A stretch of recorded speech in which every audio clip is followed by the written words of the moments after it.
ஒரே ஒரு ஊர். அந்த ஊருக்கு பேர் கொடையாளிப்பட்டி. அந்த பேருக்கு தகுந்த மாதிரி தான் அந்த ஊர் மக்களும். யார் வந்து என்ன கேட்டாலும் இல்லைன்னு சொல்லாமல் கொடுப்பாங்க. கொடையாளிகள் நிறைந்த ஊர். இனாமா மட்டும் இல்லை, கடனாகவும் பணம் கொடுப்பாங்க. யாருக்காவது அவசரமாக பணம் தேவைப்பட்டதுன்னு வச்சுக்கோங்க, அந்த ஊருக்கு போய் வாங்கிக்கலாம். பத்திரம் தேவையில்லை, சாட்சி தேவையில்லை, ஜாமீன் தேவையில்லை, எந்த உத்தரவாதமும் கேட்காம பணம் கொடுத்துருவாங்க. நம்மால் ஒருத்தனுக்கு பணம் தேவைப்பட்டது. சொந்த பந்தமெல்லாம் கேட்டு பார்த்தா யாரும் கொடுக்குற வழியாக தெரியல. எல்லாரும் அவங்கவுங்க சௌரியத்தை பார்க்குறவங்க, அடுத்தவங்க சௌரியத்தை பற்றி கவலைப்படாதவங்க. இவன் எல்லாரையும் கேட்டு பார்த்துட்டு சோர்ந்து போய் உக்காந்துட்டான். அந்த நேரம் தான் கொடையாளிப்பட்டியை பற்றி கேள்விப்பட்டான். அப்படி ஒரு ஊர் இருக்கிறது தெரிஞ்சதும் அந்த ஊருக்கு வழி கேட்டுக்கிட்டு ஒரு நாள் புறப்பட்டு போனான். வயல்காட்டு வழியாக போக வேண்டியிருந்தது. மெதுவாக நடந்து ஊர் எல்லைக்கு வந்துட்டான். ரெண்டு பக்கமும் விவசாய வேலைகள் மும்முரமாக நடந்துக்கிட்டு இருக்குது. ஏர் உழுதுகிட்டு இருக்கிறாங்க. அப்போ அங்கே ஒரு ஆளை பாம்பு கடிச்சுட்டுது. பக்கத்தில் வேலை செஞ்சுக்கிட்டு இருந்தவங்க ஓடி வந்தாங்க. அவசரமாக செய்ய வேண்டிய முதல் உதவியெல்லாம் செஞ்சு பார்த்தாங்க. பலன் இல்லை. அந்த ஆள் செத்து போட்டான். அவன் செத்து விட்டான்னு தெரிஞ்சதும் அவனை தூக்கி வரப்பு மேலே போட்டுட்டு எல்லாரும் அவங்கவுங்க வேலையை கவனிக்க ஆரம்பிச்சிட்டாங்க.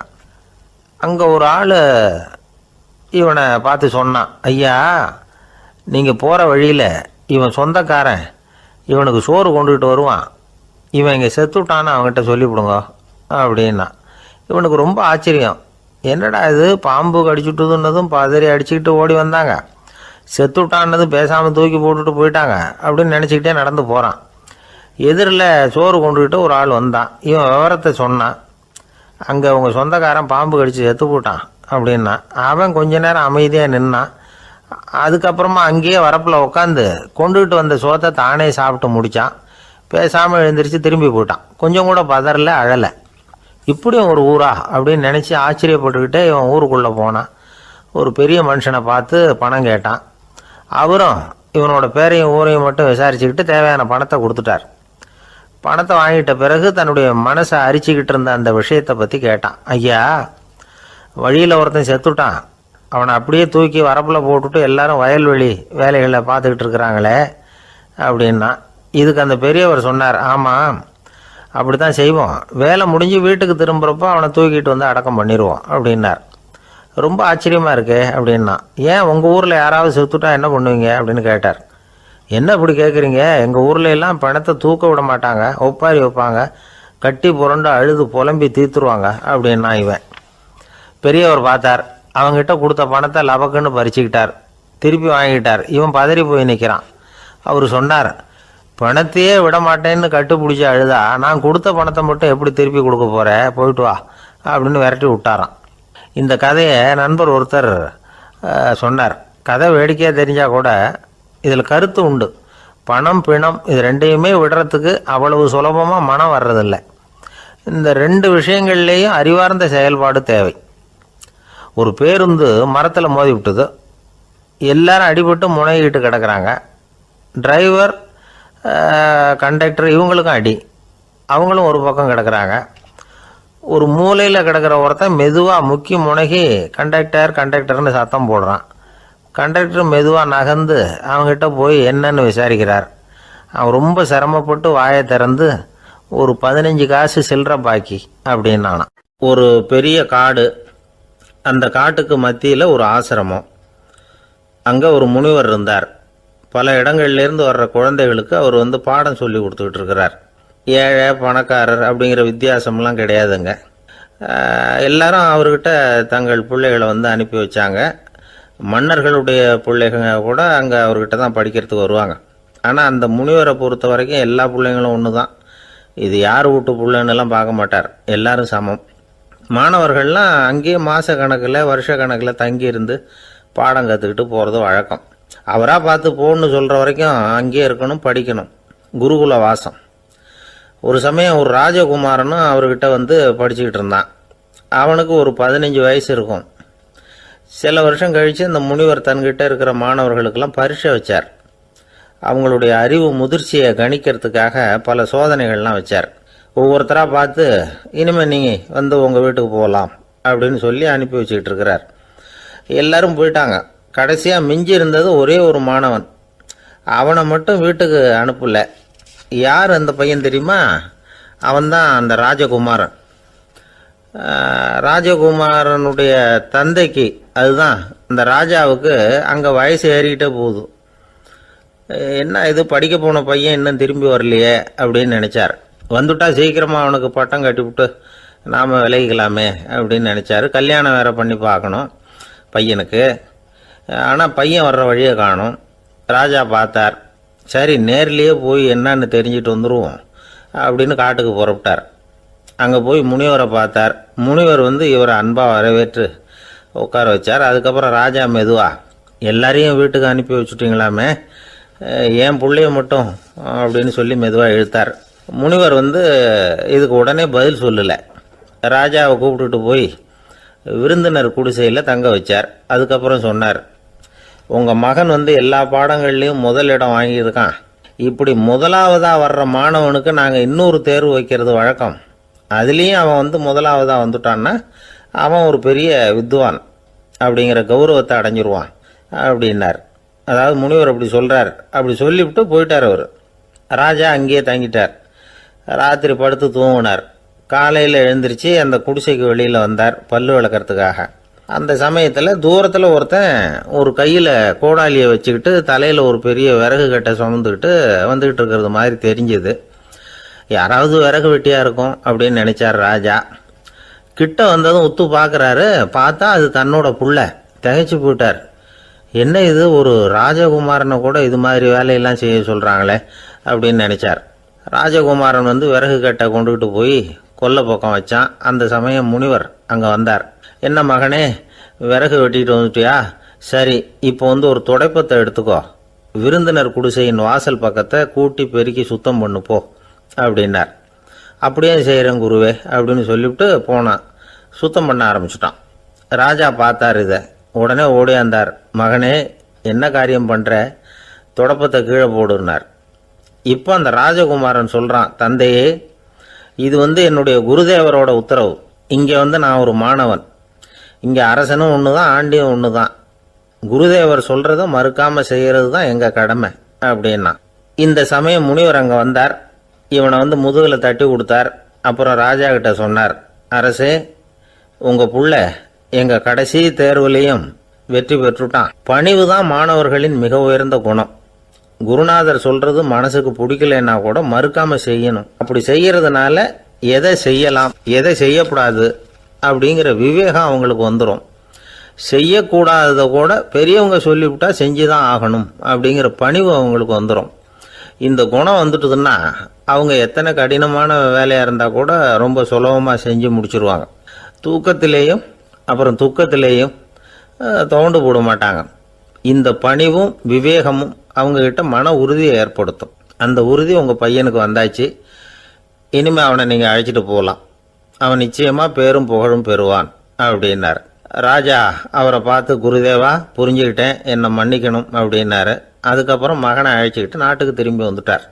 இந்த கதையை இன்று ஒரு தகவலில் சொல்லுங்கள் சார், உங்கள் நிகழ்ச்சியில் சொல்லுங்கள் சார் அப்படின்னு சொல்லி மாணவர்கள் கேட்டால் பணிவாக இருக்கிறது எப்படி அப்படிங்கிறத புரிஞ்சுக்குவாங்க அப்படின்னு சொன்னார் ஒருத்தர். சரி சொல்லுவோம், அதுக்கு முன்னாடி நேர்லேயே ஒரு பையன்கிட்ட சொல்லி பார்க்கலாமே அப்படின்னு தோணுச்சு. உடனே ஒரு பையனை கூப்பிட்டோம். ஏன்பா, உங்கள் வாத்தியார் உனக்கு இது மாதிரி ஒரு பரீட்சை வச்சா என்ன பண்ணுவேன் அப்படின்னு கேட்டோம்.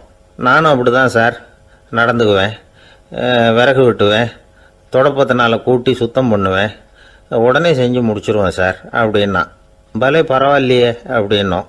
ஆமாம் சார், அப்படி செஞ்சால் தானே வீட்டுக்கு அனுப்புவார், இல்லைன்னா இன்னொரு வருஷம் இங்கேயே இருந்து படின்னு சொல்லி விடுவார், அதனால் அப்படி செய்வேன் அப்படிங்கிறான் அந்த பையன். பிரிட்டிஷ் ஆட்சி நடந்துக்கிட்டு இருந்த காலம் 1920களின் கடைசி. அப்போ நடந்த ஒரு உண்மை நிகழ்ச்சி இது. ஒரு கல்யாண மாப்பிள்ளை ரயிலில் இறங்க போகிறார். அவரை வரவேற்க ஒரு ராஜ குடும்பமே காத்துக்கிட்டு இருக்குது. மங்களூர்லேருந்து இறங்குற அந்த மாப்பிள்ளை யார் தெரியுமா? ஒரு நாய். உண்மைதான், அந்த நாய்க்கு தான் கல்யாணம். சுதேசி சமஸ்தானத்து மன்னர்களில் ஒருத்தர் ஜூனாகட் மகாராஜா. அவரோட வளர்ப்பு நாய் ரோஷனாரா. அதுக்கு கல்யாணம் பண்ணி வைக்கணும்னு ஆசைப்பட்டார். மாப்பிள்ளை தேடினார். மங்களூர் மகாராஜாவோட வளர்ப்பு நாய் ஒன்று இருந்தது, பேர் பாபி. இது ரெண்டுக்கும் கல்யாணம் நடத்த முடிவு பண்ணார். திருமணத்துக்கு வேண்டிய எல்லா ஏற்பாடுகளையும் பண்ணுங்க அப்படின்னு உத்தரவு போட்டார். ஆயிரக்கணக்கான அழைப்புதழ்கள், பல சமஸ்தான மன்னர்கள், ஜமீன்தார்கள், பிரிட்டிஷ் அதிகாரிகள், பெரிய பணக்காரங்க, இப்படி நிறைய பேருக்கு அழைப்புதழ்கள் அனுப்பி வச்சாங்க. பத்திரிகையை பார்த்தவங்கெல்லாம் திகைச்சு போயிட்டாங்களாம். இருந்தாலும் என்ன பண்ணுறது, ராஜாவே அழைக்கிறார், போகாமல் இருக்க முடியுமா? அந்த சமயத்தில் நாட்டின் கவர்னர் ஜெனரலாக இருந்தவர் இர்வின் பிரபு, அவருக்கும் ஒரு பத்திரிகை போயிருக்குது. வாங்கி பார்த்ததும் அவருக்கு பயங்கர எரிச்சல். உடனே குப்பை தொட்டியில் போட்டுவிட்டாராம். மாட்சிமை தங்கிய பிரிட்டன் சக்கரவர்த்தியின் பிரதிநிதியான தன்னை கேவலம் ஒரு நாயின் திருமணத்துக்காக அழைக்கிறதா அப்படின்னு அவருக்கு ஆத்திரம். இருந்தாலும் கல்யாணம் பிரமாதமாக நடந்துதான். கல்யாணத்தன்னைக்கு பொண்ணுக்கு ஸ்பெஷல் குளியல், தண்ணீருக்கு பதிலாக வாசனை திரவியங்கள், பன்னீர், குளித்ததுக்கு அப்புறம் அலங்காரம், வைர மாலை, முத்து மாலை, ஏகப்பட்ட அலங்காரம். மாப்பிள்ளையை அழைக்கிறதுக்கு ரயில்வே ஸ்டேஷனில் ராஜ குடும்பமே காத்துக்கிட்டு இருக்குது. அவங்களோட வளர்ப்பு நாய்கள் 250. அத்தனை நாய்களுக்கும் பட்டு துணி போத்தி இருக்குது. முத்து வடங்கள் அணிவிச்சிருக்கிறாங்க. எல்லாம் ராஜ நாய்கள். அதுகளையும் வீதியில் நடக்க விடலையாம். அதுகளை சுமந்துக்கிட்டு போக அலங்கரிக்கப்பட்ட யானைகள் காத்துக்கிட்டு இருக்குதான். மாப்பிள்ளைக்கு வரவேற்பு எப்படி தெரியுமா? அது நடந்து வர்ற பாதை பூரா ரத்தன கம்பளம் விரிச்சிருக்குது. 2 பக்கமும் ராஜாங்க அதிகாரிகள் கைகட்டி நிற்கிறாங்க. அரசு படை வீரர்கள் அணிவகுப்பு மரியாதை செலுத்துகிறாங்க. அந்த நாய் ராஜ மரியாதையோடு நடந்து வருது. நகையெல்லாம் போட்டுக்கிட்டு வருது. திருமண மண்டபத்துக்கு சேருது. அங்கே கல்யாணம் அமோகமாக நடக்குது. இந்த திருமணத்தை முன்னிட்டு அந்த ஜூனாகட் சமஸ்தானத்துக்கு 3 நாள் விடுமுறை வேறு. கல்யாணத்துக்கு வந்திருந்தவங்களுக்கெல்லாம் ஏக தடபுடலாக விருந்து, நாட்டியம் எல்லாம் பிரமாதமாக நடந்து தான். இந்த கல்யாணத்தில் கலந்துக்க வந்திருந்த மற்ற சமஸ்தானத்து மன்னர்கள், தீவான்கள், அரச குடும்பத்தினர், இப்படி அவங்க 700 பேராம். அவங்க போகிறதுக்காக விசேஷ ரயில்கள்லாம் வேற விட்டுருக்காங்க. கல்யாணம் முடிஞ்சதும் அந்த நாய் தம்பதிகளோட பெரிய பெரிய மன்னர்கள்லாம் ஒன்றா உட்காந்து சாப்பிட்டாங்களாம். ஏர் கண்டிஷன் அறையில் அந்த தம்பதிகள் கொஞ்ச காலம் வாழ்ந்துருக்கிறாங்க. கொஞ்ச நாளில் மாப்பிள்ளைக்கு மரியாதை குறைய ஆரம்பிச்சுட்டுது. வெளியில் துரத்தி விட்டாங்களாம். அந்த பெண் நாய் மட்டும் ராஜ போகங்களை அனுபவித்து வந்து தான். இந்த கல்யாணத்தை பார்த்துட்டு தொடர்ந்து மற்ற சமஸ்தானத்து மன்னர்களும் நாய் திருமணங்கள் நடத்த ஆரம்பிச்சுட்டாங்களாம். இது உண்மையில் நடந்திருக்குது. இப்படி அது இருக்கட்டும். இப்போ நம்ம கதைக்கு வருவோம். ஒரு ராஜாவுக்கு ரொம்ப நாள் கழித்து ஒரு குழந்தை பிறந்து தான். அரண்மனை ஜோசியரை கூப்பிட்ருக்கார் ராஜா. ஜோசியரே, என் மகன் வருங்காலத்தில் சிறந்த வாழ் வீரனாக வரணும்னு ஆசைப்படுறேன், வருவானாங்கிறத கொஞ்சம் பார்த்து சொல்லுங்களேன் அப்படின்னாராம். ஜோசியர் சொன்னார், மன்னா, உங்கள் புள்ள வாழ் வீரனாக வர்றது கஷ்டம். ஆனால் அவரும் உங்களை மாதிரியே நாய்க்குட்டிகள் பேரில் பிரியமாக இருப்பார், அதுகளுக்கு கல்யாணமும் பண்ணி வைப்பார் அப்படின்னாராம். அது எப்படி கண்டுபிடிச்சிங்க அப்படின்னு கேட்டிருக்கார் ராஜா. அரசே, உங்கள் பிள்ளைக்கு வாழ் மேலே உள்ள பிரியத்தை காட்டிலும் நாய் மேலே உள்ள பிரியம் அதிகங்கிறதுக்கான அறிகுறி இப்போவே தெரியுது. நல்லா கவனித்து பாருங்க. அவர் வாழ்னு கத்துறாரு அப்படின்னாரு. கவனித்து பார்த்துட்டு அப்படி எனக்கு காதில் விழலையே அப்படின்னாராம் மன்னர். அதனால தான் சொன்னேன், அவர் கத்துறது வாழ்னு கத்தலை, வள்ளுன்னு கத்திக்கிட்டு இருக்கார், அதனால தான் அப்படி சொன்னேன் அப்படின்னாராம் அரண்மனை ஜோசியர். உங்கள் பையன் எப்படி சார் இருக்கான் அப்படின்னு விசாரித்தார் ஒருத்தர். அவன் என்ன சார், எதை சொன்னாலும் காதில் வாங்க மாட்டேங்கிறான், அவன் பாட்டுக்கு போகிறான் வர்றான் அப்படின்னு சொல்லி அழுத்துக்கிட்டார் அப்பா. பெரியவங்க சொல்கிறத சின்ன பிள்ளைங்க கேட்கறது இல்லைங்கிறது ஒரு குறை. பெரியவங்க சொல்கிறது சின்ன பிள்ளைங்க காதிலேயே விழறது இல்லைங்கிறது ஒரு குறை. இது கொஞ்சம் சீரியஸான விஷயம், கவனித்து பார்க்கணும். ஒரு குழந்தைக்கு காது சரியாக கேட்குதா இல்லையா அப்படிங்கிறத நாம் தான் கவனித்து பார்த்து கண்டுபிடிக்கணும். அதுவாக நம்மக்கிட்ட தவழ்ந்து அப்பா எனக்கு காது கேட்கல, அழைச்சிட்டு போங்க டாக்டர்கிட்ட அப்படின்னுலாம் சொல்லிக்கிட்டு இருக்காது. அது சரி, ஒரு குழந்தைக்கு காது சரிவர கேட்குதா இல்லையா அப்படிங்கிறத முன்கூட்டியே நாம் தெரிஞ்சுக்கிறது எப்படி? அதுக்கு சில வழி இருக்குது. உங்கள் குழந்தைய கொஞ்சம் அப்படி கவனித்து பாருங்கள். அடிக்கடி ஜலதோஷம், காதில் அரிப்பு ஏற்படுதா, மூக்கு விரிவாகவும், அப்புறம் டான்சில், அடினாய்டு, சத அழற்சி, இது மாதிரி ஏதாவது இருக்கா, வாயிலிருந்து எச்சில் ஒழுகுதா, குழந்தை வாயினால் சுவாசிக்குதா, பற்கள் முன்னாடி தள்ளி வளருதா, இதெல்லாம் அதுக்கு அறிகுறி. அப்புறம் இந்த VBDF TH இப்படி இந்த ஒலிகள் சேர்ந்த வார்த்தைகளை குழந்தை சரியாக புரிஞ்சுக்காது.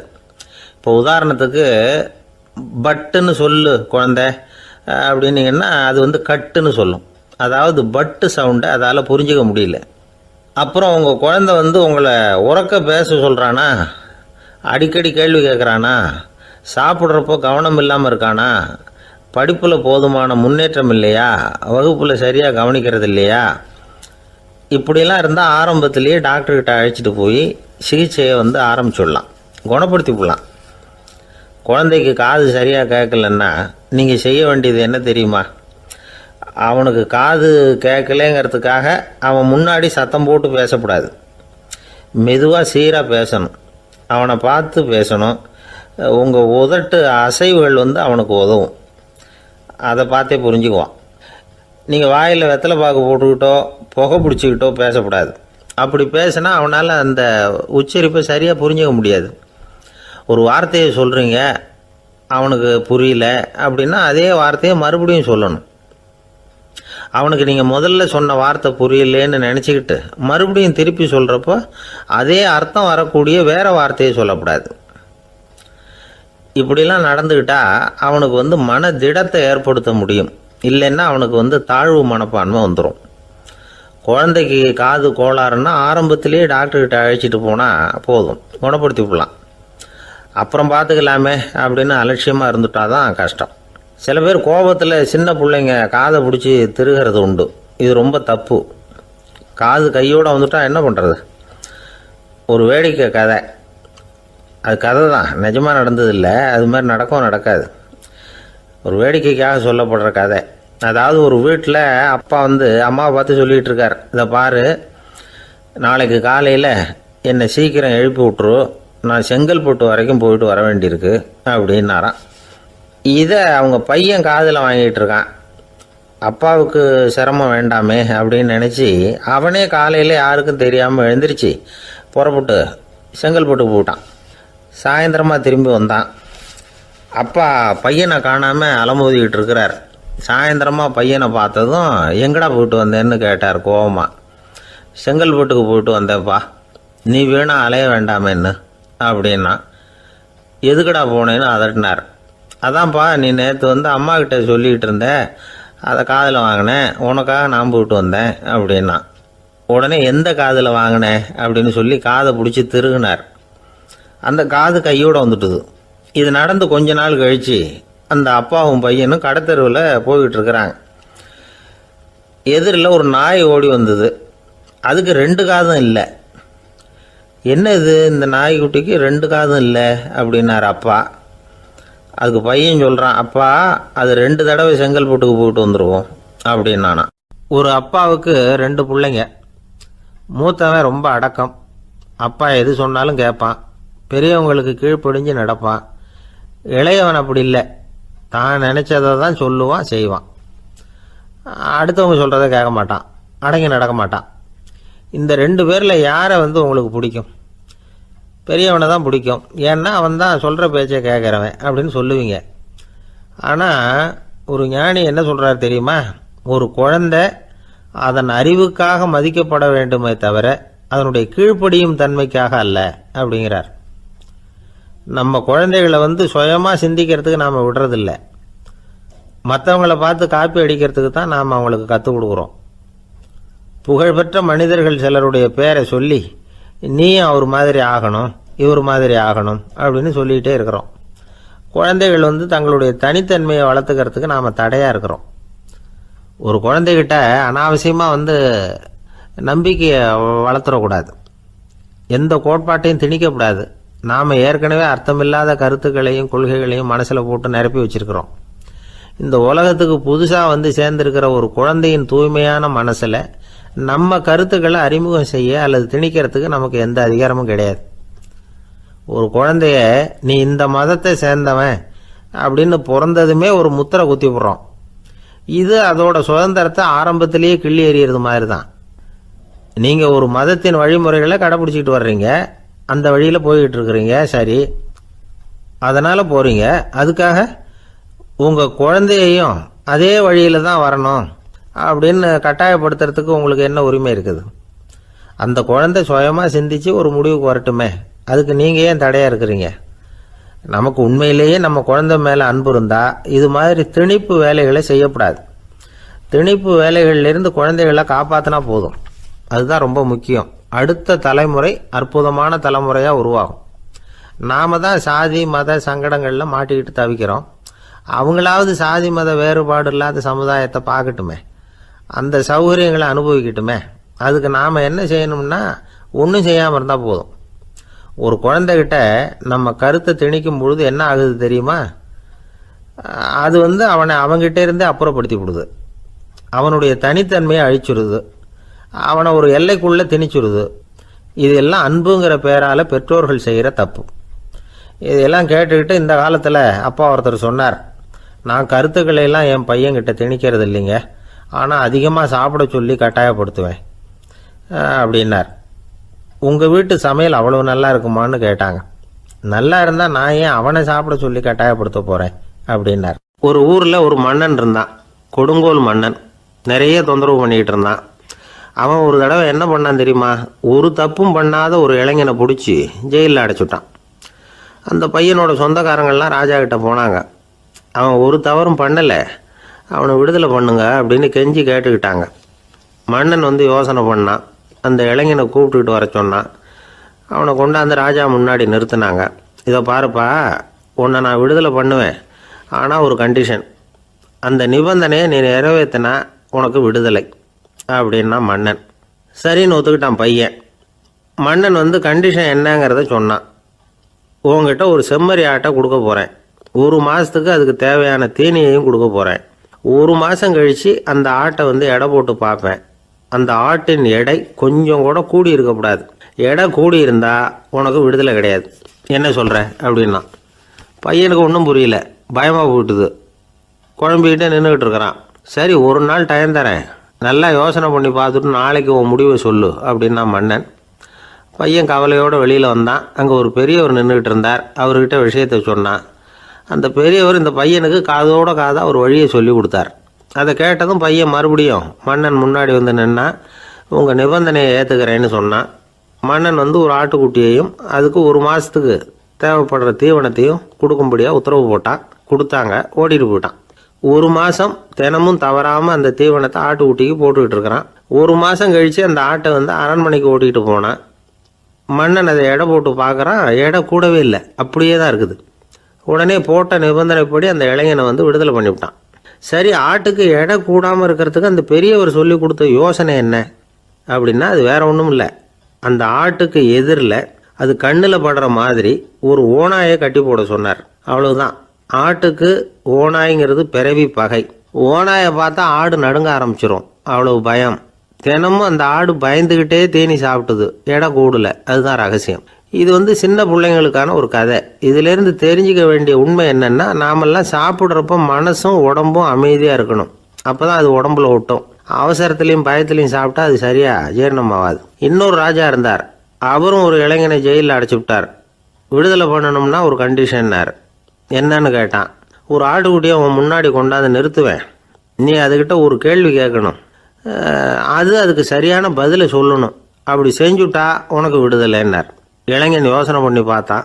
சரின்னு ஒத்துக்கிட்டான். அது பிரகாரமே ஆட்டுக்குட்டியை பதில் சொல்ல வச்சுட்டான். என்ன நடந்தது தெரியுமா? ஆட்டுக்குட்டியை கொண்டாந்து நிறுத்தினாங்க. இவன் மெதுவாக அதுக்கிட்ட போனான். அது காதுகிட்ட போய் ஏப்ரலுக்கு அடுத்த மாதம் என்ன மாதம்னு கேட்டான். அது உடனே மேன்னு கத்திச்சு. இவன் விடுதலை ஆயிட்டான். ஆந்திர நாட்டில் ஒரு அரசர் இருந்தார். அந்த அரசர்கிட்ட ஒரு அமைச்சர் இருந்தார். அந்த அமைச்சர் பேர் ராயண பாஸ்கர். அவர் ஒரு பெரிய அறிவாளி. அது மட்டும் இல்லை, மிகச்சிறந்த கொடையாளி. யார் எது கேட்டாலும் இல்லைன்னு சொல்ல மாட்டாராம். அதன் காரணமாகவே அவர்கிட்ட இருந்த செல்வம் நாளுக்கு நாள் குறைஞ்சிக்கிட்டே வந்துட்டு தான். கடைசியில் குடும்பத்துக்குன்னு எதுவும் வைக்காமலே அவர் போய் சேர்ந்துட்டார். மகனும் இறந்துட்டார். அந்த குடும்பத்தில் மிஞ்சி இருந்தது அவருடைய மருமகள், ஒரு பேரன், அவ்வளவுதான். இருந்த ஒரே சொத்து பழுதடைஞ்ச ஒரு வீடு. அந்த அம்மா மற்ற வீடுகளில் வேலை செஞ்சு தன்னுடைய பிள்ளைய படிக்க வச்சுக்கிட்டு வராங்க. அந்த புள்ள ஒரு பெரிய வள்ளலுடைய பேரன்கிறது அந்த பள்ளி வாத்தியார்களுக்கும் தெரியும். அதனால் அவங்களும் இவங்ககிட்ட கொஞ்சம் அன்பாகவும் அக்கறையாகவும் பழகி பாடம் சொல்லி கொடுத்துக்கிட்டு இருக்கிறாங்க. ஒரு நாள் ஒரு புகழ்பெற்ற கவிஞர் ஒருத்தர் அந்த பள்ளிக்கூடத்துக்கு வந்திருக்கிறார். ஆசிரியர்கள்கிட்ட பேசிக்கிட்டு இருந்தப்போ ஒரு செய்தியை சொன்னாராம். ராயண பாஸ்கருங்கிற வள்ளல் எனக்கு நிறைய உதவிகள் செஞ்சிருக்கார். என்னை பாராட்டி பரிசுகள்லாம் கொடுத்துருக்கிறார். அந்த வள்ளல் வாழ்ந்த கிராமத்தை பார்க்கணுங்கிறதுக்காக தான் இப்போ இங்கே வந்திருக்கிறேன் அப்படின்னாராம். ஆசிரியர் உடனே இந்த பையனை கூப்பிட்டு, இதை பாருங்கள், இவன் யார் தெரியுமா, நீங்கள் குறிப்பிடுகிற அந்த வள்ளலின் பேரன் அப்படின்னு அறிமுகப்படுத்தினாராம்.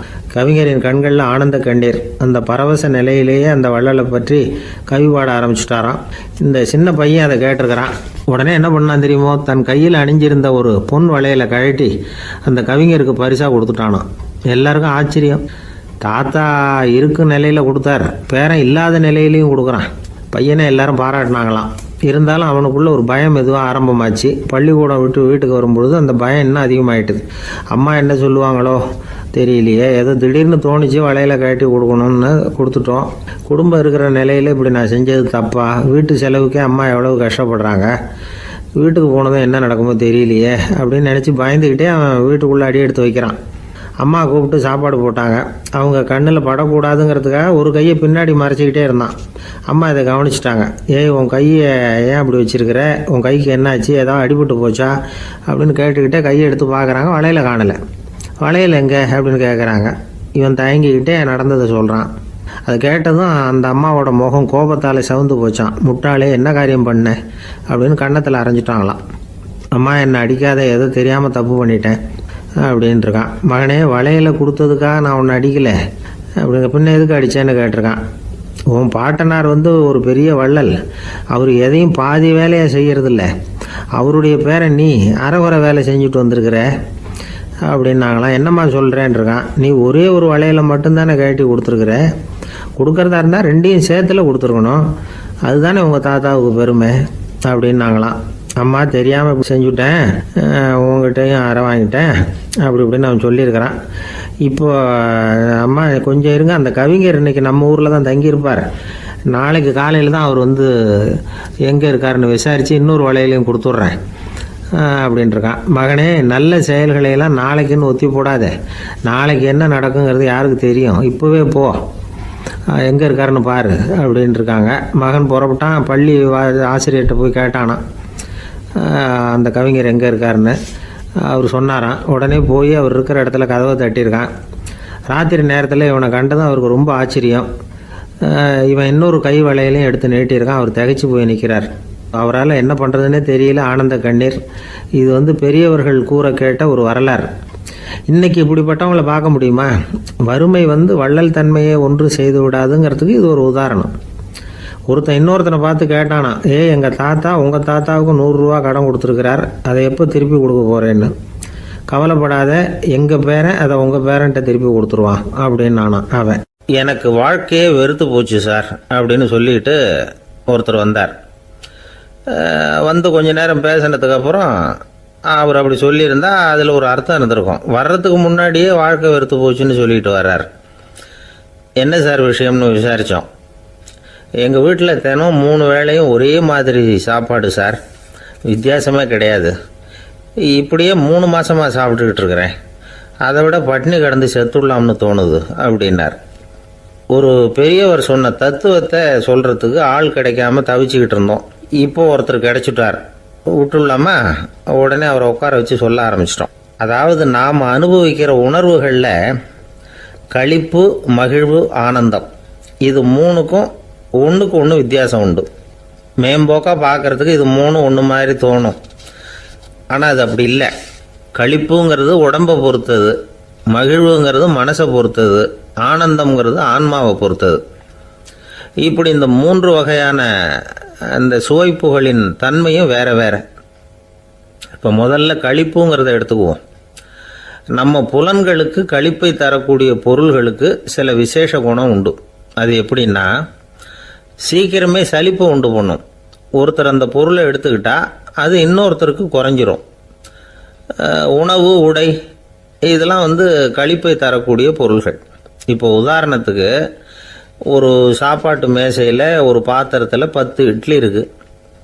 அதில் ஒரு 2 இட்லியை நம்ம தட்டில் எடுத்து வச்சு சாப்பிட்றோம். நாம் சாப்பிட்ட அந்த இட்லி நிச்சயமாக எதிரில் உட்காந்துருக்கிறவருக்கு இல்லை, அவருக்கு உபயோகப்படாது. நாம் சாப்பிட்ட அதே இட்லியை அவரும் சாப்பிட முடியாது, அவர் வேற தான் எடுத்து வச்சுக்கணும். அது மாதிரி நாம் ஒரு சட்டையை எடுத்து போட்டுக்கிறோம். அதே சட்டையை அதே நேரத்தில் இன்னொருத்தர் போட்டுக்க முடியாது. புலன்களுக்கு களிப்பை தரக்கூடிய இது மாதிரி பொருள்கள்லாம் முதல் தடவை நமக்கு கொடுக்குற களிப்பை ரெண்டாவது தடவையும் கொடுக்காது. மூணாவது தடவை இன்னும் குறையும், கடைசியில் வெறுப்பாக மாறிடும். ஒவ்வொன்றா இட்லியை தொடர்ந்து சாப்பிட்றோம்னு வச்சுக்கோங்க, முதல் இட்லி தரக்கூடிய சுவையை 30வது இட்லி தராது. முதல் தடவை புது சட்டையை போட்டுக்கிறப்போ நமக்கு இருக்கிற களிப்பு அதே சட்டையை 100வது தடவையாக போட்டுக்கிறோம்னு வைங்க, அப்போ இருக்குமா? இருக்காது. இதுதான் களிப்பு. அதாவது சீக்கிரமே சலிப்பை தரக்கூடியது. ஒருத்தர் எடுத்துக்கிட்டால் இன்னொருத்தருக்கு குறைஞ்சி போகக்கூடியது. ஆனால் மகிழ்ச்சிங்கிறது அப்படி இல்லை. ஒருத்தர் அனுபவிக்கிறதுனால இன்னொருத்தருக்கு குறைஞ்சி போகாது. இப்போ காலையில் சூரியன் உதயம் ஆகிறத பார்த்து சந்தோஷப்படுறோம், அதையே இன்னொருத்தரும் பார்த்து சந்தோஷப்படலாம். ஒரு நல்ல சங்கீதத்தை கேட்குறோம், ஒரு அழகான ஓவியத்தை ரசிக்கிறோம், நீங்கள் ரசிக்கிற அதே நேரத்தில் இன்னொருத்தரும் அதை ரசிக்கலாம். அதனால் அது குறைஞ்சி போகிறதில்ல. இது மகிழ்வு. ஆனால் ஒன்று, ஒரே பாடலை திரும்ப திரும்ப கேட்டுக்கிட்டு இருந்தால் கடைசியில் அலுப்பு தட்டும். அதாவது மகிழ்வுங்கிறது எப்படின்னா, மற்றவங்களோட பகிர்ந்து கொள்றதுனால குறையாது. ஆனால் ஒரே பொருள் மீண்டும் மீண்டும் அனுபவிப்பை தர்றப்போ முதல்ல மகிழ்வு அதிகரித்து அதுக்கப்புறம் அது மங்கி மறைஞ்சு போயிடும். இதுதான் அந்த மகிழ்வுங்கிறதுக்கு இலக்கணம். சரி, இப்போ மூணாவதாக சுகம் தரக்கூடிய ஆனந்தம்ங்கிறது எப்படின்னா, இது நமக்கு உள்ளே இருந்து சுரக்கிறது. மனசு சலனங்கள்லேருந்து விடுபடுறப்போ இந்த ஆனந்தம் நமக்கு கிடைக்கும். இது நிலையான சுகம், ஆத்ம சுகம். களிப்பிலிருந்து மகிழ்வுக்கும் மகிழ்விலிருந்து ஆனந்தத்துக்கும் செல்றது தான் மனிதன் நடத்த வேண்டிய முக்கியமான பயணம். இவ்வளவு விஷயத்தையும் கேட்டுட்டு இந்த காலத்து பையன் ஒருத்தன் வந்தான். சார், இப்போ நீங்கள் ஒரு சாப்பாட்டு மேசையில் ஒரு 10 இட்லி வைக்கிறீங்க, என்ன உட்கார வைங்க, எதிரில் இன்னொருத்தனை உட்கார வைங்க, நான் களிப்பு மகிழ்வுலாம் தாண்டி நேரடியாக ஆனந்தத்துக்கு பயணம் பண்ணி காட்டுறேன் அப்படின்னா. ஒன்றும் புரியல அவன் சொன்னது. அது எப்படி, என்ன பண்ணுவ நீ அப்படின்னு சொல்லி கேட்டோம் ஆச்சரியமா. 2 இட்லி சாப்பிட்டா தானே சார் களிப்பு, நான் 10 இட்லியும் மொத்தமாக சாப்பிட்ருவேன், அடுத்தவனுக்கு எதுவும் கிடைக்காது, அவனுக்கு கிடைக்காதபடி நாமே சாப்பிட்டுடுறோம்ல, அதுதானே நமக்கு ஆனந்தம் அப்படின்னு அதுக்கு ஒரு விளக்கம் சொல்கிறான். துஷ்டரை கண்டால் தூர விலகு, இப்படி ஒரு பழமொழி உண்டு. எதுக்காக இப்படி சொல்லி வச்சாங்க? துஷ்டன் ஏதாவது தொந்தரவு கொடுப்பான், அதனால் அவனை கண்டா பயந்துக்கிட்டு ஓடி ஒளிஞ்சிக்கோ அப்படின்னா இதுக்கு அர்த்தம் அப்படி இல்லை. ஒரு துஷ்டன்கிட்ட நெருங்கி போகிறோம்னு வச்சுக்கோங்க, அவன் நமக்கு கெடுதலான ஆலோசனைகள் எதையும் சொல்லலாம், அல்லது அவன் தீய உணர்வுகள் உள்ளவனா இருக்கலாம், அல்லது தீய செயல்கள் செய்யக்கூடியவனா இருக்கலாம், அல்லது தீய நட்புனால அவன் ஏற்கனவே கெட்டு போனவனா கூட இருக்கலாம். இப்படிப்பட்டவனை நெருங்கி போனால் அவனோட பாதிப்பு நமக்கும் வந்துடும். அதனால் விலகி போ அப்படின்னு சொல்கிறாங்க. இதையே கொஞ்சம் விவரமாக இப்போ பார்ப்போமே. இப்போ இந்த துஷ்டர்களை 4 வகையாக பிரிக்கிறாங்க. இந்த 4 வகைக்கும் உதாரணம் வேணும்னா வேற எங்கேயும் போக வேண்டியதில்லை, மகாபாரதத்தை பார்த்தாவே போதும். அதில் இந்த 4 வகையான தீயோரும் வர்றாங்க. முதல் வகைக்கு உதாரணம் சகுனி. இவன் மனசில் எப்பவும் தீய எண்ணங்கள் தான் நிறைஞ்சிருக்கும், கனவுல கூட தீய ஆலோசனைகள். யாராவது ஒருத்தர் நல்லபடியாக வாழ்ந்தா அதை இவனால் சகிச்சிக்க முடியாது. இப்படிப்பட்டவனோட நெருங்கிய தொடர்பு துரியோதனனுக்கு கிடைச்சிது. துரியோதனன் எப்படின்னா, அவன் ஏற்கனவே தீய காரியங்கள் செய்யறதுக்கு தயங்காதவன். அப்படிப்பட்டவனுக்கு தீய போதனைகள் செய்யறதுக்கு சகுனி உதவுனான். இந்த 2 பேரோட சகவாசம் இன்னொருத்தனுக்கு கிடைச்சது. அவன் யாருன்னா துச்சாதனன். அவன் தீய நடத்தை உள்ளவன். இந்த 3 பேரும் ஒன்று சேர்ந்தா என்னத்துக்கு ஆகும்? உலகமே கெட்டு போடும்ல. இந்த 3 துஷ்டர்களோட நல்லவன் ஒருத்தன் சேர்ந்தான். அவன் தான் கர்ணன். கர்ணன் இயல்பாகவே உத்தம குணம் உள்ளவன். அவன் நல்லவங்களோட சேராம இப்படிப்பட்ட கெட்டவங்க கிட்ட நட்பு வச்சுக்கிட்டான். அதனால அவனும் தீய செயல்களில் ஈடுபடுறது மாதிரி ஆயிடுது. துரியோதனனுடைய நண்பனா அவனுடைய ஆதரவுல வளர்ந்ததுனால அவனுக்கு துணையா இருக்க வேண்டி இருக்குது அப்படின்னா. நட்பு உரிமையினால உதவி புரிய வேண்டியது சரிதான், அது தப்புன்னு சொல்ல முடியாது. இருந்தாலும் தீய செயல்களுக்கு உதவி செய்யறது சரியில்லை. புத்தி பலம் புஜ பலம் எல்லாம் இருந்தா கூட தெய்வ பலம் இல்லைன்னா ஜெயிக்க முடியாது. கர்ணன் மகா வீரன், இருந்தாலும் கடைசியில் அவன் கதி என்னாச்சு? அவங்ககிட்ட எல்லா நல்ல குணங்களும் இருந்தது, இருந்தாலும் ஏன் இப்படி ஆச்சு? தீயவர்களுடைய சேர்க்கை தான் காரணம். அவங்களோட சேர்ந்ததுனால இவனையும் அப்படியே நினைக்க ஆரம்பிச்சுட்டாங்கல்ல. 4 வகை துஷ்டர்கள்ல இவனும் ஒரு வகை. அப்படின்னு சொல்ல ஆரம்பிச்சிட்டாங்க.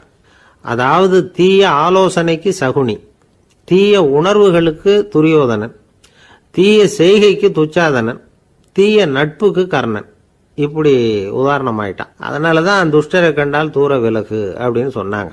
அது புராண காலம். இப்பெல்லாம் நிலைமை கொஞ்சம் வேற விதமா இருக்குது. அன்னைக்கு ஒரு நாள் அப்படிதான் ஒரு காட்டு பாதையில யாரோ ஒருத்தர் அடிபட்டு கிடந்தார். யாரோ ஒரு துஷ்டன் அவனை அடிச்சு போட்டுட்டு போயிட்டான் போல இருக்கு. அந்த வழியா போன ஒருத்தர் பரிதாபப்பட்டு அவனை போய் தூக்கினார், ஆறுதல் சொன்னார். இதை பாருங்க, இந்த வழியா எப்பவும் தனியா வரக்கூடாது. ஏன்னா இங்க ஒரு ரவுடி இருந்துகிட்டு வர்றவங்க போறவங்களெல்லாம் வழிப்பறி பண்ணிட்டு இருக்கிறதா கேள்விப்பட்டிருக்கிறேன் அப்படின்னாராம். இனிமே அப்படி கேள்விப்பட மாட்டீங்க அப்படின்னு நானா அந்த ஆளு. ஏன்னு கேட்டிருக்காரு இவர். அவன் சொல்லியிருக்கான், நான் தான் சார் அந்த ரவுடி. இந்த வழியா போனவங்க கிட்ட தகராறு பண்ணேன். அவங்க தான் என்ன இப்படி அடிச்சு போட்டு என்கிட்ட இருந்த பணத்தையெல்லாம் பிடுங்கிட்டு போட்டாங்க சார். காலம் ரொம்ப கெட்டு போச்சு அப்படின்னு நானா ரொம்ப பரிதாபமா. ஒரு மனுஷனை பார்த்து என்கிட்ட வாலாட்டாதே அப்படின்னு சொன்னா அவன் நம்மகிட்ட ஏதோ வம்புக்கு வர்றான்னு அர்த்தம். ஒரு நாயை பார்த்து யாரும் என்கிட்ட வாலாட்டாதே அப்படின்னு சொல்றது இல்லை. ஏன்னா நாய் வாலாட்டுனா அது நம்மகிட்ட தன்னுடைய நன்றியை தெரிவிக்கிறதாக நினச்சிக்கிட்டு இருக்கிறோம். ஆனால் அது அப்படி இல்லை அப்படின்னு சொல்கிறாங்க அது சம்பந்தமான நிபுணர்கள். ஒரு நாய் தன்னுடைய வாலை இந்த பக்கமும் அந்த பக்கமுமா இப்படியும் அப்படியும் ஆட்டிக்கிட்டு இருந்தா அது பதட்டத்தில் கூட இருக்கலாம். நாய் நட்பாக இருந்தாலும் வாலாட்டும், ஆத்திரத்தில் இருந்தாலும் வாலாட்டும், கோபத்தில் இருந்தாலும் வாலாட்டும், குழப்பத்தில் இருந்தாலும் வாலாட்டும், மகிழ்ச்சியாக இருந்தால் கூட அது வாலாட்டும். அதை நாம் தப்பாக புரிஞ்சுக்கிட்டு அதுகிட்ட போய் மாட்டிக்கக்கூடாது. நாயை பற்றி எனக்கு நல்லா தெரியும் அப்படின்னு சொல்கிறவங்க கூட அதுகிட்ட கடி வாங்கிட்டு நிற்கிறது உண்டு. நிபுணர்கள் என்ன சொல்கிறாங்க தெரியுமா? எப்போவுமே நாய்கள் திடீர்னு கடிச்சு விடுறதில்ல, கடிக்கிறதுக்கு முன்னாடி சில அறிகுறிகளை காட்டும். அதை சரியாக புரிஞ்சுக்கிட்டோம்னா தப்பிச்சுக்கலாம். ஒரு வீட்டுக்கு போகிறீங்க, அங்கே புதுசாக ஒரு நாயை பார்க்குறீங்க, உடனே அதுகிட்ட போய் குனிஞ்சு சிரிச்சுக்கிட்டே அது தலையில் தட்டுறீங்க. இது ரொம்ப தப்பான். ஒரு நாய் இன்னொரு நாயை நேருக்கு நேர் பார்த்து பல்ல காட்டுனா அது தன்னுடைய தன்முனைப்பை காட்டுதுன்னு அர்த்தமா. உன்னை விட நான் பெரியவன் அப்படின்னு சொல்லுதுன்னு அர்த்தம். அதனால் நீங்கள் அது மாதிரி கிட்ட போய் சிரிக்கிறோம் அப்படின்னு நினச்சிக்கிட்டு பல்ல காட்டினா உங்களையும் எதிரியாக நினச்சிரும். இன்னொரு விஷயம் என்னென்னா, தலையில் தட்டுனா நாய்க்கு பிடிக்காது. அது தன்னை அடக்கிறதாகவும் அச்சுறுத்துறதாகவும் நினச்சிக்கிட்டு இருக்கும். சரி, அப்படின்னா புதுசாக ஒரு இடத்துல அல்லது வீட்டில் நாய்க்குட்டியை பார்த்தா என்ன பண்ணுறது? நீங்கள் சும்மா இருங்க, அதுவாக கிட்ட வரட்டும். அதுக்கப்புறம் அதுக்கிட்ட கனிவாக பேசுங்க. கன்னம், மார்பு, தோல் இங்கெல்லாம் தட்டலாம், தப்பு இல்லையா? தலையில் தான் தட்டப்படாதான். ஒரு நாய் உங்களை நோக்கி ஓடி வருது, நீங்களும் ஓடுனா அது துரத்த ஆரம்பிச்சிடும். அசையாமல் சில மாதிரி நின்றுடுங்க, அது கிட்ட வராது. அதுக்கு ஆர்வம் இல்லாமல் போயிடும். ஒரு தெருவில் சின்ன பிள்ளைங்க நிறைய பேர் விளையாடிக்கிட்டு இருக்கிறாங்க. அப்போ சில நாய்கள் அங்கே ஓடி வருது. எல்லாரும் ஓடினாங்க. அப்படி ஓடுறப்போ ஒரு பையன் கால் தடிக்க கீழே விழுந்துட்டான். என்னாச்சு தெரியுமா? துரத்திக்கிட்டு வந்த நாய்கள்லாம் கீழே விழுந்தவன ஒன்றும் செய்யலை, அவன்கிட்டே போகல. ஓடிக்கிட்டு இருந்தாங்கல்ல பசங்க, அவங்கள துரத்திக்கிட்டு அவங்க பின்னாடி ஓடிச்சான். அதுதான் நாய்களுடைய சுபாவம்.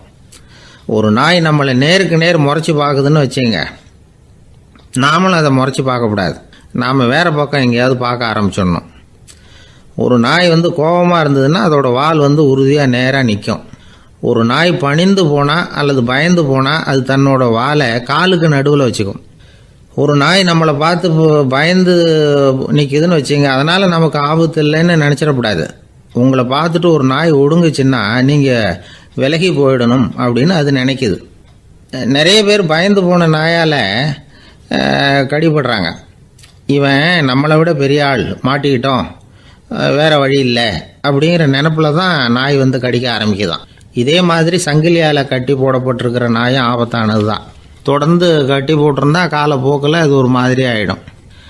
நாய் குழந்தைகளை கடிக்காது அப்படின்னு சில பேர் சொல்லுவாங்க. அதுவும் ஒரு தவறான நம்பிக்கை. அதனால் சின்ன குழந்தைகளை தனியாக நாயோட விளையாட விடக்கூடாது. ஆகக்கூடி நாயை பற்றி நிறைய விஷயம் புரிஞ்சுக்க வேண்டியிருக்குது. ஒருத்தர் தன்னுடைய நண்பர் வீட்டுக்கு போயிருந்தார். அவசியம் எங்கள் வீட்டில் சாப்பிட்டுட்டு தான் போகணும் அப்படின்னு ரொம்ப அன்பாக சொல்லிவிட்டார். அதை மீற முடியல இவரால். சரின்னு உட்காந்துட்டார். சாப்பாடு போட்டாங்க, சாப்பிட ஆரம்பித்தார். அவங்க வீட்டில் கட்டி போட்டிருந்த நாய்க்குட்டி இவர் சாப்பிட்றத முறைச்சி பார்த்துது. ஏன் இப்படி என்ன அது முறைச்சி பார்க்குது உங்கள் வீட்டு நாய்க்குட்டி அப்படின்னு அவர் கேட்டார். அப்போ அவங்க சொன்னாங்களாம், அதுகிட்ட ஒரு கெட்ட பழக்கங்க, தன்னோட தட்டில் யார் சாப்பிட்டாலும் அது அப்படி தான் முறைச்சி பார்க்கும் அப்படின்னாரா அவர். இன்றைக்கு பல பேர் உயில் எழுதி வைக்கிறாங்கல்ல, இந்த உயில்னா என்ன? அதாவது ஒரு நபர் தனக்கு பின்னாடி தன்னுடைய சொத்துக்கள் யாருக்கு போய் சேரணும்னு நினைக்கிறாரோ அந்த நினைப்பை சட்டப்படி உறுதிப்படுத்துறது தான் உயில். சரி, உயிலை யார் எழுதலாம்? 18 வயசு பூர்த்தியான யாரும் உயில் மூலமாக சொத்துக்களை விநியோகிக்கலாம். கண் பார்வை இல்லாதவங்க, காது கேளாதவங்க, வாய் பேச முடியாதவங்க, இவங்கெல்லாம் கூட உயில் எழுதி வைக்கலாம். புத்தி சுவாதீனம் இல்லாதவங்க கூட சில சமயம் புத்தி தெளிவாக இருந்தால் உயில் எழுதலாமா. குடிபோதையில் இருக்கிறவங்க, தாங்கள் என்ன செய்கிறோங்கிறது தெளிவாக அறிய முடியாதவங்க, நோய் நொடியில் இருக்கிறவங்க, இவங்கெல்லாம் உயில் எழுத முடியாது. ஒருத்தரை நிர்பந்தப்படுத்தி ஏமாற்றி அல்லது சுய நினைவில்லாத ஒருத்தர்கிட்ட எழுதி வாங்கி வைக்கிற உயில் செல்லாது. உயிலை இந்த முறையில் தான், இந்த படிவத்தில் தான் எழுதணும்னு சட்டத்தில் விதி எதுவும் கிடையாது. இதுக்கு முத்திரை கட்டணமும் கிடையாது. உயிலை வெற்று காகிதத்தில் எழுதலாம். அச்சடிக்கணும், டைப் அடிக்கணுங்கிற அவசியம் கூட இல்லை. கையாலேயே கூட எழுதலாம்.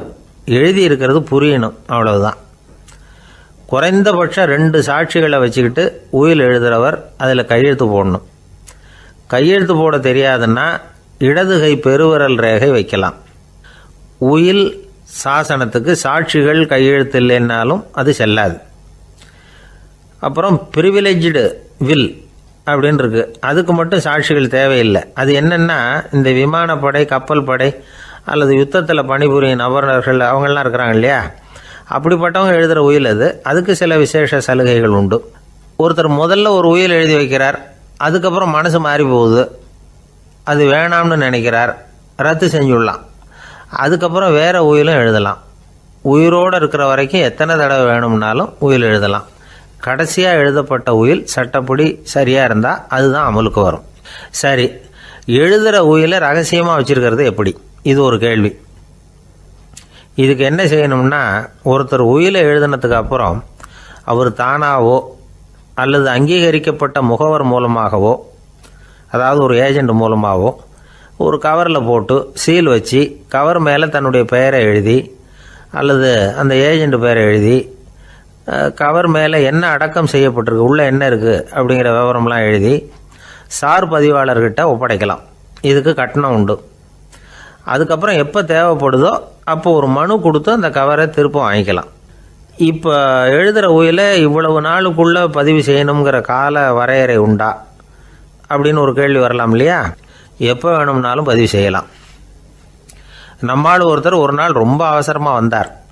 இந்த உயில் எழுதுறது சம்பந்தமாக பூரா விவரமாக எனக்கு உடனே தெரியணும்னார்.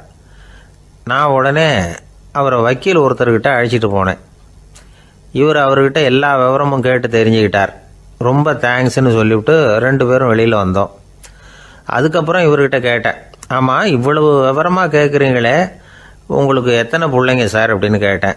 6 பேர் சார் அப்படின்னார். சரி, இருக்கிற சொத்து எவ்வளவுன்னு கேட்டேன். அதை இனிமே தான் சம்பாதிக்க போகிறேன் அப்படின்னார். ஒரு ஊரில் ஒரு மன்னர் இருந்தார்.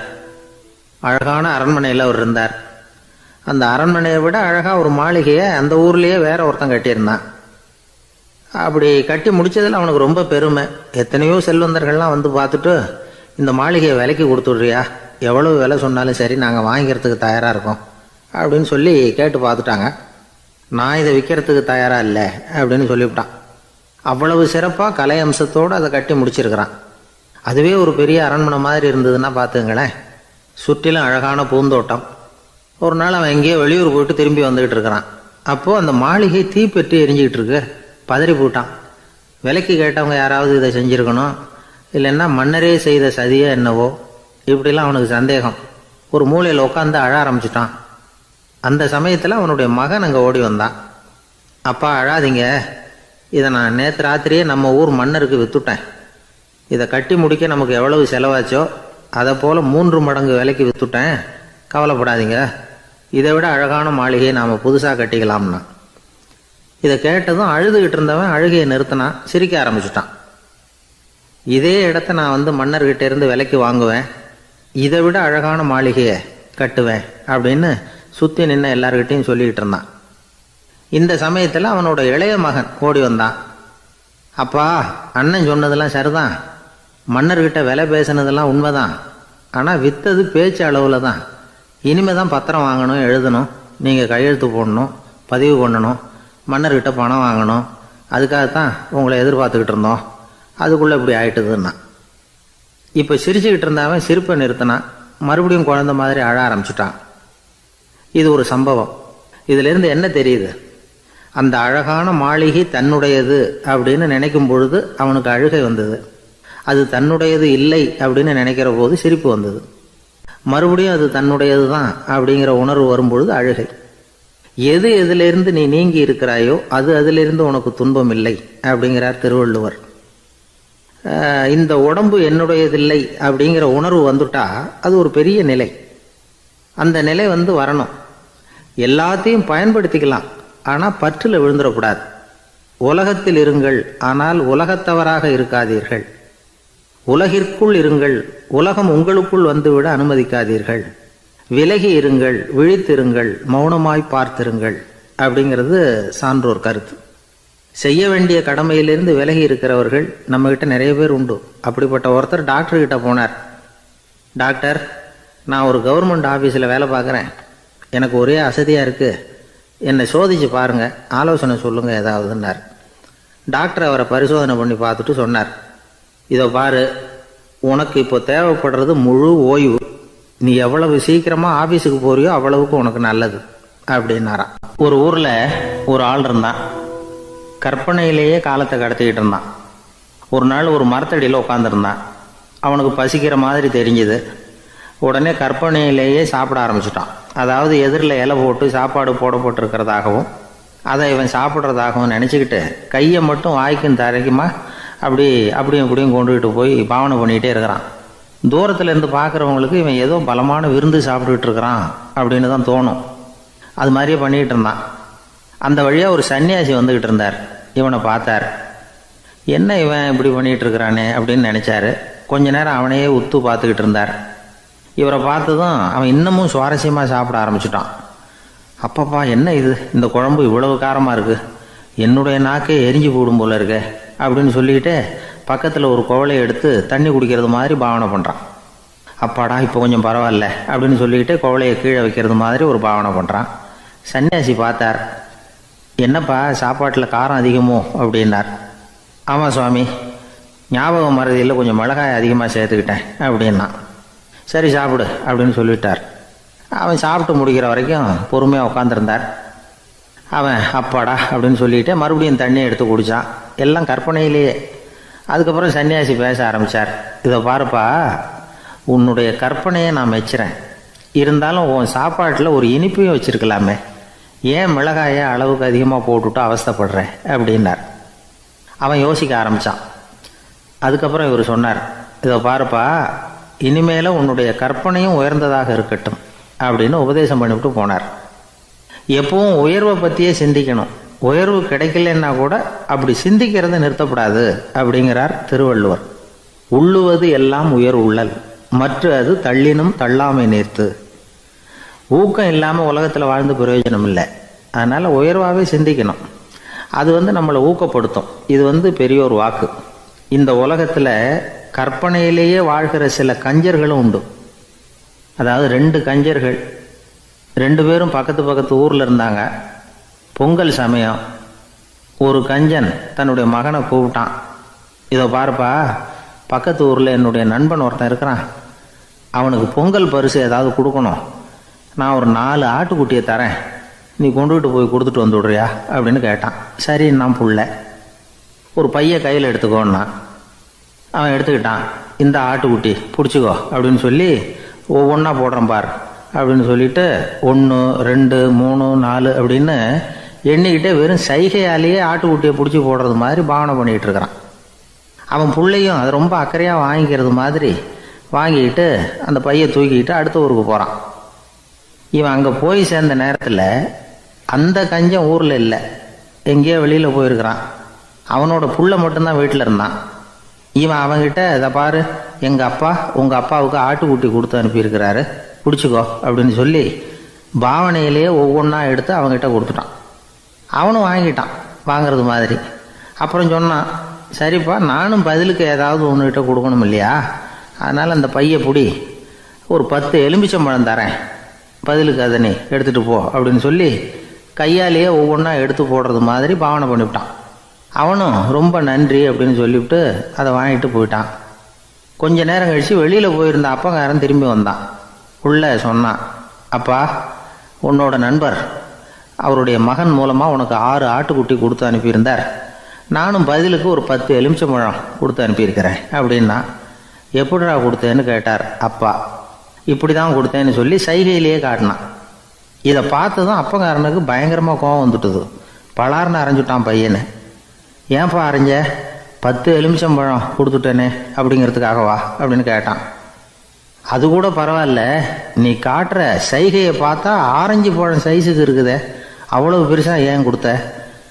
அதுதான் எனக்கு கோபம் அப்படி. ஒரு நண்பர் யாருக்கோ ஃபோன் பண்ணிகிட்டு இருந்தார். அவர் பேசி முடித்ததும் நான் அவரை பார்த்து, இப்போ ஃபோன் பண்ணிங்களே, அந்த ஃபோன் நம்பர் என்ன அப்படின்னு கேட்டேன். அவர் தலையை சொரிஞ்சுக்கிட்டார், ஞாபகம் வரலன்னார். சரி சார், அதை விடுங்க, உங்கள் மனைவி பேர் என்ன அப்படின்னு கேட்டேன். மாலதின்னார். என்ன சார் இது வேடிக்கை, கொஞ்ச நேரத்துக்கு முன்னாடி பேசின ஃபோன் நம்பர் மறந்து போச்சு, எப்போவோ கல்யாணம் பண்ணிக்கிட்ட மனைவி பேர் மறக்கலை, அதை கரெக்டாக சொல்லிவிட்டீங்களே அப்படின்னு கேட்டேன். அவர் என்ன ஒரு மாதிரியாக பார்த்தார். அவர் அப்படி என்னை பார்த்ததில் ஒன்றும் தப்பு இல்லை, ஏன்னா நாம் எல்லாருமே அப்படித்தானே, ஒரு குறிப்பிட்ட காரியத்துக்காக தொலைபேசியில் ஒருத்தட்ட பேசுகிறோம், அதுக்கப்புறம் அந்த எண் நமக்கு அனாவசியம், அதனால் மறந்துடுறோம். இதுக்கு பேர் தான் தற்காலிக ஞாபகம். ஆனால் மனைவி பேரை மறந்துட முடியுமா? முடியாது. அது அவசியமான ஒன்று. அடிக்கடி அந்த பேரை உபயோகப்படுத்துகிறோம், அதனாலேயும் அது முக்கியங்கிறதுனாலேயும் அதை மறக்கறதில்லை. இதுக்கு பேர் நிரந்தர ஞாபகம். சரி, இந்த தற்காலிக ஞாபகம், நிரந்தர ஞாபகம், இது 2 ஞாபக அளவுகளையும் கட்டுப்படுத்துறது எது அப்படின்னா மூளைக்குள்ளே நடக்கிற மின்சார நடவடிக்கைகள் தான். தற்காலிக ஞாபகம் ஒரு மின்னல் மாதிரி தோன்றி மறையுது. நிரந்தர ஞாபகம் ஒரு படிவம் போல மூளையில் படிஞ்சுடுது.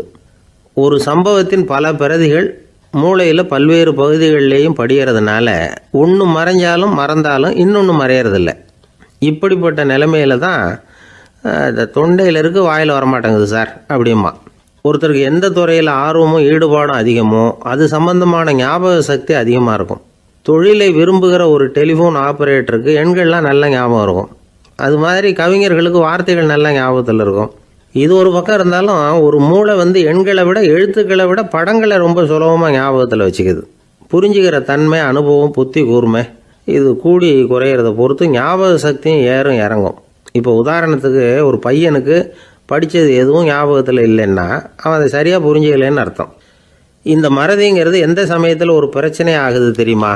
உங்களுக்கு வேண்டியப்பட்ட ஒருத்தரை ஞாயிற்றுக்கிழமை சாயந்தரம் சரியாக 5 மணிக்கு கடற்கரைக்கு வர சொல்லிவிட்டு அந்த நேரத்தை மறந்துவிட்டா அது பரவாயில்ல, வர சொன்னதையே மறந்துவிட்டா தான் நிலைமை மோசம்னு அர்த்தம்.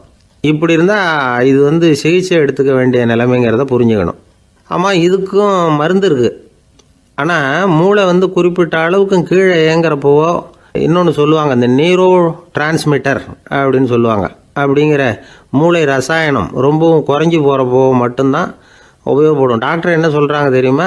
மூளையை பொறுத்த வரைக்கும் அதில் ஞாபக சக்தி அதிகமாக உள்ள மூளை, மறதி உள்ள மூளை அப்படின்னு ஒன்றும் கிடையாது அப்படிங்கிறாங்க. நினைவு வச்சுக்கிறதுக்கு பயிற்சி அளிக்கப்பட்ட மூளை, பயிற்சியற்ற மூளை அப்படின்னு வேணும்னா சொல்லலாம் அப்படின்னு சொல்கிறாங்க. அதனால் நம்ம ஞாபக சக்திங்கிறது நம்மக்கிட்ட இருக்கிற பயிற்சி, முயற்சி இதை பொறுத்து தான் அமையும்.